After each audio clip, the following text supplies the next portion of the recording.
ओम शांति। 28 सितंबर 2022। बाबा के महावाक्य। मीठे बच्चे, सबको बाप का परिचय दे सुखदाई बनाओ। देही अभिमानी बनो तो टाइम सफल होता रहेगा। विकर्मों से बचे रहेंगे। प्रश्न: जिन बच्चों की बुद्धि को माया ताला लगा देती है, उनके मुख से कौन से बोल निकलते हैं? उत्तर: उनके मुख से यही बोल निकलते हैं कि हमारा तो डायरेक्ट शिव बाबा से कनेक्शन है। संग दोष के कारण उनकी मूढ़ बुद्धि हो जाती है। सतगुरु का निंदक बन पड़ते हैं। जब कोई कहते हमारा डायरेक्ट कनेक्शन है, तो उन्हें मुरली भी प्रेरणा से सुननी चाहिए। ऐसे निंदक बच्चे ठौर नहीं पाते। उनकी बुद्धि को माया ताला लगा देती है। ओम शांति। अभी तुम बच्चे आत्म अभिमानी बने हो। बाबा ने देही अभिमानी बनाया है। जितना देही अभिमानी बनेंगे, बाप को अच्छी रीति याद करेंगे, तो विकर्मा जीत बनेंगी। देह अभिमानी बनने से विकर्म भस्म नहीं होंगे और ही जास्ती विकर्म होते रहेंगे। फिर नतीजा क्या होगा? एक तो सजा खानी पड़ेगी और पद भी भ्रष्ट हो जाएगा। बाबा से कोई भी पूछ सकते हैं कि बाबा, अगर इस समय हमारा शरीर छूट जाए तो भविष्य में हम किस गति को पाएंगे? मौत तो सामने खड़ा है। ब्राह्मण कुलभूषण को तो बिल्कुल ह्रास दुख नहीं आना चाहिए। उनको कहा जाता है महावीर। शास्त्रों में तो स्थूल रूप में बातें ले गए हैं। यह तो ज्ञान की बातें हैं। तुम बच्चे जानते हो, निराकार शिव बाबा ने आत्मा की भी पूरी पहचान दी है कि तुम्हारी आत्मा में क्या क्या पार्ट नूंधा हुआ है। बाप ही बैठ समझाते हैं। मनुष्य तो देही अभिमानी है नहीं। देही के बाप को ही नहीं जानते यथार्थ रीति से, इसलिए इसको घोर अंधियारा कहा जाता है। कलयुग को घोर अंधियारा, सतयुग को घोर सोचरा कहा जाता है। आत्माएं सब काली हैं, अर्थात ब्लैकआउट हैं। सतयुग में देवी देवता धर्म की आत्माएं रोशनी में थीं। इस भारत में ही दीपमाला मनाई जाती है। तुम जानते हो, यहाँ हमारी आत्मा घोर अंधियारे में है। बाप घोर सोझरे में ले जाते हैं। आत्माओं को कुछ पता नहीं कि हम कितने जन्म और कैसे लेते हैं। अब तुम जान चुके हो, बाप द्वारा हमको सृष्टि के आदि मध्य अंत का ज्ञान मिला है। दुनिया में कोई भी तुमको सृष्टि के आदि मध्य अंत की नॉलेज नहीं बता सकेंगे। वह तो ना आत्मा को ना परमात्मा को जानते हैं। भल कहते हैं कि मैं आत्मा हूँ, परंतु मैं क्या हूँ यह कुछ भी पता नहीं। भ्रकुटी के बीच सितारा चमकता है, सो क्या? उनमें क्या पार्ट भरा हुआ है, कितने जन्म लेते हैं, यह ज्ञान कोई में भी नहीं है। बाप आकर समझाते हैं, सेल्फ रियलाइजेशन कराते हैं। कोई से पूछो कि आत्मा का बाप कौन है? कोई कहेंगे श्री कृष्ण, कोई कहेंगे महावीर। हम आत्मा हैं, हमारा बाप निराकार शिव है। एक भी ऐसे कह ना सके। ना तो रचयिता ना रचना के आदि मध्य अंत को जानते हैं, इसलिए उनको नास्तिक कहा जाता है। बाप कहते हैं, तुम नास्तिक शूद्र थे, अब ब्राह्मण आस्तिक बने हो। बाप परिचय देते हैं कि मैं क्या पार्ट बजाता हूँ। कोई भी बाप का परिचय दे न सके, बाप का पार्ट क्या है समझा न सके। तुम भी नंबरवार समझते हो। देही अभिमानी होने कारण अवस्था अच्छी रहती है। देह अभिमान में आकर फिर झरमुई झगमुई करने लग पड़ते हैं, इसलिए ऊंच पद पा ना सके। ना विकर्म विनाश होते हैं। बाप समझाते तो बहुत अच्छा है, जीते जी मरने का अर्थ कितना सहज है। तुम जीते जी मरे हुए हो, अपने को आत्मा समझ बाप को याद करते हो। हमारी आत्मा में 84 जन्मों का पार्ट है, वह भी जानते हो। बाप को भी जानते हो कि वह कैसे ज्ञान का सागर पतित पावन है। भारत ही पावन श्रेष्ठ था, अभी तो पतित है, परंतु पतित अपने को समझते थोड़ी हैं। अभी तुम बच्चे जानते हो, पहले तो कोई भी काम के नहीं थे, सब मरे पड़े थे, सब कब्रिस्तान बना हुआ है, अब फिर परिस्तान के मालिक बन रहे हैं। भारत परिस्तान था, अब कब्रिस्तान है। सब एक दो को दुख देते ही रहते हैं। बाप कहते हैं कि अभी तुम सबको बाप का परिचय दे सुखदाई बनाओ। देही अभिमानी न होने कारण टाइम वेस्ट करते रहते हैं, घड़ी घड़ी देह अभिमान आ जाता है। तुम बच्चों को कब ह्रास दुख नहीं होना चाहिए। कोई कोई तो ह्रास में आ जाते हैं, कोई समझते हैं बाबा राम राज्य की स्थापना कर रहे हैं, रावण राज्य का विनाश होना है। इसमें कोई डरने की बात नहीं है। हाँ, गवर्नमेंट आदि मकान खाली कराती है तो करना पड़ता है। बाबा की याद में शरीर भी छूट जाए तो अच्छा है, सदैव तैयार रहना चाहिए। माया का वार अच्छे अच्छे बच्चों पर भी हो जाता है। कोई तो ऐसे मूर्ख बन जाते हैं, कहते हैं हमारा तो डायरेक्ट शिव बाबा से कनेक्शन है, परंतु ब्रह्मा के आगे तो जरूर आना पड़ेगा ना। अच्छा, घर में भी जाकर बैठ जाओ, फिर मुरली कैसे सुनेंगे, क्या करेंगे? कहते यह ब्रह्मा भी पुरुषार्थी है, हम भी पुरुषार्थी हैं। पढ़ते तो सब शिव बाबा से हैं, परंतु ब्रह्मा पास आएंगे तब तो सुनेंगे ना। प्रेरणा से सुनकर दिखाओ तो मालूम पड़े। फिर कभी कभी बाबा मुरली बंद भी कर देते हैं। ब्रह्मा से जन्म लिया और मर गया, फिर खत्म, वर्षा कैसे पाएंगे? ऐसे भी मंद बुद्धि बहुत संग दोष में खराब हो जाते हैं, फिर बताओ उनकी क्या गति होगी।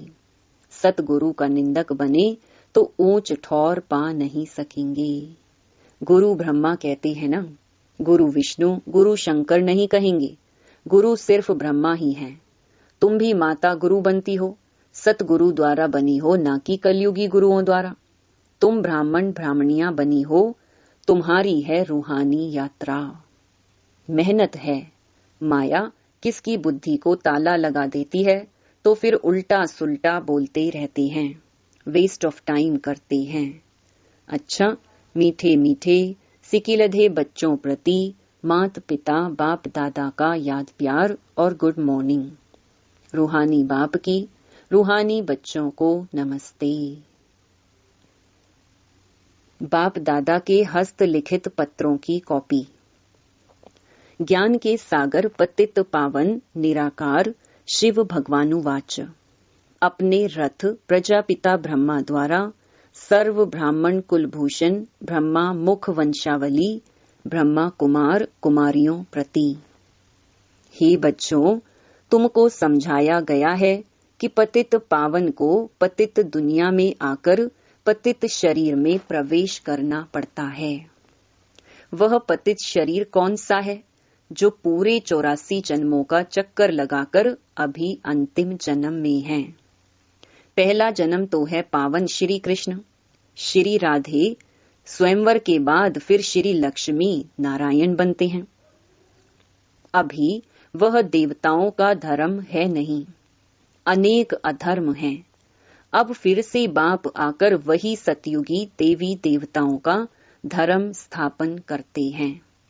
प्रजापिता ब्रह्मा मुख वंशावली बच्चे जो ब्राह्मण ब्राह्मणी कहलाते हैं, आत्मा रूप में आपस में भाई भाई हैं। फिर ब्रह्मा द्वारा एडॉप्ट हो भाई बहन बनते हैं।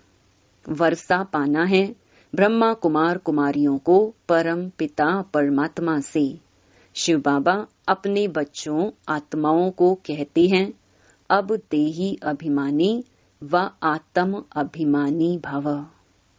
और मुझ अपने बेहद के बाप को याद करो, जो इस योग अग्नि व याद द्वारा सिर पर विकर्मों का बोझा है जन्म जन्मांतर का, सो भस्म हो जाएगा। देह का अभिमान छोड़ अपने को आत्मा निश्चय कर बेहद के बाप मुझ परम पिता को याद करो, तो तुम फिर से पवित्र सतो प्रधान बन जाएंगे। द्वापर में जब से रावण राज्य की स्थापना होती है, तब से आत्मा जो सच्चे सोने समान है, जिसको सतो प्रधान गोल्डन एज कहा जाता है, सो अंत में आयरन एजेड तमो प्रधान कही जाती है। अर्थात सतयुग में जो पावन थे सो पतित बन जाते हैं कलयुग में। अब फिर पावन बनने लिए खास भारतवासी पतित पावन बाप को बहुत याद करते हैं, क्योंकि मेरा अवतरण इस भाग्यशाली ब्रह्मा रथ में ही होता है। इस भाग्यशाली रथ का नाम तो और ही होता है, उनको अपना बनाता हूँ, इसमें प्रवेश कर प्रजापिता ब्रह्मा नाम रख देता हूँ। कल्प पहले ड्रामा अनुसार प्रजापिता ब्रह्मा द्वारा ब्राह्मण रच उन ब्रह्मा कुमार कुमारियों द्वारा पतित भारत को पावन भारत बनाया था। फिर भी जबकि कल्प की अंत में पतित बन आत्मा 84 का चक्कर पूरा करती है, तो फिर वही पतित दुनिया को पावन करने आना पड़ता है। कल्प कल्प अर्थात हर 5000 वर्ष बाद मुझ सर्व के परम पिता परमात्मा को याद करते हैं भक्ति मार्ग में। और अंत में जब भक्ति मार्ग पूरा होता है तो आता हूँ। भक्ति मार्ग द्वापर से उतरता मार्ग है। रावण अर्थात 5 विकारों के कारण सबकी उतरती कला होती है और मनुष्य मात्र पतित बन दुर्गति को पाते हैं। और मैं ब्राह्मण कुलभूषणों का बाप टीचर सतगुरु बनता हूँ। मेरा तो कोई बाप टीचर गुरु नहीं है। भारतवासी आसुरी संप्रदाय जो सतयुग में दैवी संप्रदाय थे, उनका पिता तो हूँ, परंतु उनको फिर से सूर्यवंशी देवी देवता बनाने जो प्रजापिता ब्रह्मा कुमार ब्रह्मा कुमारी बनते हैं, कल्प पहले मिसल उनका शिक्षक बनता हूँ। उनको सत्य ज्ञान देता हूँ। सृष्टि चक्र के आदि मध्य अंत का ज्ञान देकर उन्हें त्रिकालदर्शी बना रहा हूँ, ताकि नंबरवार पुरुषार्थ अनुसार कल्प पहले मिसल चक्रवर्ती सूर्यवंशी देवी स्वराज्य फिर से स्थापन हो। बच्चों को सिद्ध कर बताया जा रहा है कि तुम इस समय सर्वोत्तम ब्रह्मा मुख वंशावली ब्राह्मण कुल भूषण हो। देवी कुल से यह उत्तम कुल है, क्योंकि तुम ईश्वरीय कुल में हो। भारत 5000 वर्ष पहले स्वर्ग श्रेष्ठाचारी वैकुंठ देवी स्वराज्य था। तब तुम सूर्यवंशी देवी देवता थे। फिर क्षत्रिय वैश्य शूद्र वंश में आई। अब प्रजापिता ब्रह्मा द्वारा ब्राह्मण बने हो। इसे 84 जन्मों का चक्कर कहा जाता है। सब तो 84 जन्म नहीं लेते हैं। पीछे पीछे अनेक धर्म द्वापर से मठ पंथ स्थापन होते आए हैं और सृष्टि वृद्धि को पाती आई है। वास्तव में प्रजापिता ब्रह्मा मनुष्य सृष्टि झाड़ का फाउंडेशन है, जिसको कल्प वृक्ष कहा जाता है। गोया शिव बाबा मनुष्य मात्र का बाबा पिता है और ब्रह्मा ग्रैंडफादर है। मनुष्य सृष्टि झाड़ व जीनोलॉजिकल ट्री का पहला मनुष्य आदम व एडम व प्रजापिता ब्रह्मा है।